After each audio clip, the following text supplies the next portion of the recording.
আসসালামু আলাইকুম সুপ্রিয় দর্শক শ্রোতা, চলে আসলাম একেবারেই ইউনিক একটা রেসিপি নিয়ে। আজকে আপনাদের সাথে শেয়ার করব পেঁপে মাখার রেসিপি। এই রেসিপিটা এতটাই স্বাদের হয়, আপনারা না খেলে মিস করবেন।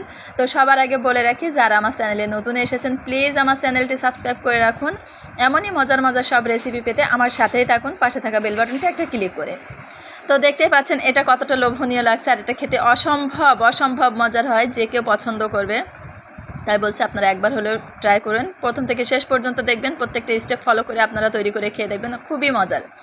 তো প্রথমে আমি এখানে নিয়ে নিয়েছি পেঁপে। এখানে ডাসা পেঁপে ছিল, কিছুটা লাল কিছুটা সাদা। এটা যদি আপনারা একেবারে কাঁচা পেঁপে দিয়ে কাঁচা পেঁপে দিয়ে মাখিয়ে খান ঠিক এরকমভাবেই, সেটাও কিন্তু খুবই মজার হবে, কোনো অংশে কম হবে না। তো আমার কাছে এরকম পেঁপে ছিল, বিধায় আমি নিয়েছি। কাঁচাটা থাকলেও আমি এইভাবে মাখিয়ে নিতাম। তো পেঁপেগুলো আমি ওইভাবে কেটে নিয়েছি। আর এখানে নিয়েছি আমি তেঁতুলগুলো ফ্রিজে ছিল, ফ্রিজ থেকে বের করে পানিতে ভিজিয়ে রেখেছিলাম। এখন সুন্দরভাবে এটা গলে গিয়েছে। আর এটা মাখানোর জন্য একটা মশলা তৈরি করে নিয়েছি। এখানে দিয়েছি কাঁচামরিচ আর সরিষা বাটা, অন্য কিছুই কিন্তু দেয়নি, শুধুমাত্র কাঁচামরিচ আর সরিষা। এখন সম্পূর্ণ উপকরণ আমি একসাথে মাখিয়ে নিব।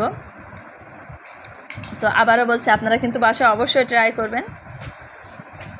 এখানে আমি যে তেঁতুলগুলো ভিজিয়ে রেখেছিলাম, উপর থেকে শুধু সেই তেঁতুলগুলোই উঠিয়ে নিয়েছি, পানিগুলো কিন্তু রেখে দিয়েছি। পানি দিলে বেশি পানি হয়ে যাবে, তখন যে মাখা ভাবটা সেটা পেঁপের সাথে থাকবে না, পানি একটা ভাব চলে আসবে। এজন্য আমি শুধু উপরের তেঁতুলগুলো নিয়েছি। আর এখানে যে মশলাটা করে রেখেছিলাম, কাঁচামরিচ প্লাস সরিষা বাটা সম্পূর্ণটাই এখানে দিয়ে দিলাম।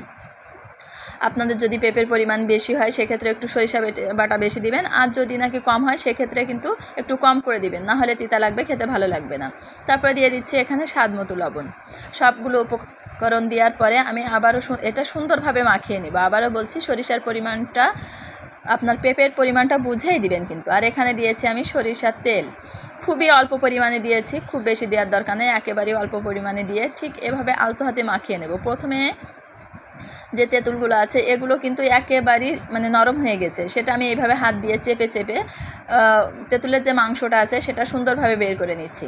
দেখতে পাচ্ছেন যে এটা কত সুন্দরভাবে আমি বের করে নিচ্ছি। আর এটা যখন খেয়েছিলাম এতটাই মজার হয়েছিল, যখন আমি রেসিপিটা শেয়ার করব বলে ভাবলাম, যখন দেখছি এটা তখন কিন্তু আমার আবারও জিভে পানি এসে যাচ্ছে। তাই বলছি, আপনারা পেঁপে তো অনেক রকমভাবেই খেয়েছেন, একবার এভাবে ট্রাই করে দেখেন যে কতটা মজার হয়। তারপর আমি এটা যখন তেঁতুলগুলো একেবারে হাত দিয়ে ম্যাশ করা হয়ে গেছে, তখন আমি পেঁপের সাথে সুন্দরভাবে মাখিয়ে নিচ্ছি। আর মাখাতে একসময় দেখবেন যে তেঁতুল প্লাস এখানে যে মশলাটা দিয়েছিলাম সম্পূর্ণটা তেঁতুলের সাথে পেঁপের সাথে সুন্দরভাবে মেখে গিয়েছে।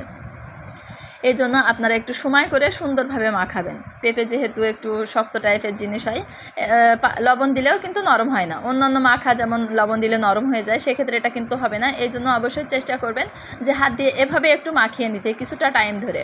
আর যখন মাখানো হয়ে যাবে দেখবেন খেতে খুবই মজার। আমি একটা টেস্ট করে দেখেছি যে এখানে লবণের পরিমাণটা ঠিক আছে কি না। তো আমার কাছে মনে হচ্ছে যে লবণটা একটু কম হয়েছে। তারপরে আমি আবারও একটু লবণ দিয়ে নিচ্ছি, নিয়ে এভাবে আবারও মাখিয়ে নিচ্ছি। তো মাখা জিনিস আমাদের কম বেশি সবারই পছন্দ, ছোট বড় সবাই আমরা খেতে পছন্দ করি। অনেক রকম মাখাই তো আমরা খেয়েছি, তো একবার পেঁপে মাখাটা খেয়ে দেখেন যে এটা কতটা মজার। তো আবার আমি একটা টেস্ট করে দেখলাম, আলহামদুলিল্লাহ খেতে খুবই মজার হয়েছে। আর এটা দেখতে কতটা লোভনীয় লাগছে আপনারা দেখলে বুঝতে পারছেন, আর যখন খাবেন তখন বুঝবেন যে এটা আরও কতটা মজার। আবারও বলছি, যারা আমার চ্যানেলে নতুন এসেছেন প্লিজ চ্যানেলটি সাবস্ক্রাইব করে পাশে থাকবেন। আপনাদের সাথে এমনই মজার রেসিপি যাতে আমি শেয়ার করতে পারি, তার জন্য অবশ্যই একটা লাইক করবেন, বন্ধুদের সাথে শেয়ার করবেন, যাতে আমার মনের ভিতরে একটা উৎসাহ অন্যরকমভাবে বেড়ে যায় আপনাদের জন্য। যাই হোক, এখন আমি এটা খাওয়ার জন্য একেবারেই রেডি হয়ে গেছে। তো এটা আমি খাবো, আর তারপরে এটা একজনকে দিব, তার জন্য এভাবে পরিবেশন করেছি। আপনারাও চেষ্টা করবেন, একা খাবেন না, একা খেলে ভালো লাগে না, সবাই মিলে মাখা জিনিসটা খেতেই ভালো লাগে। আজ এই পর্যন্ত, সবাই ভালো থাকবেন, আল্লাহ হাফেজ।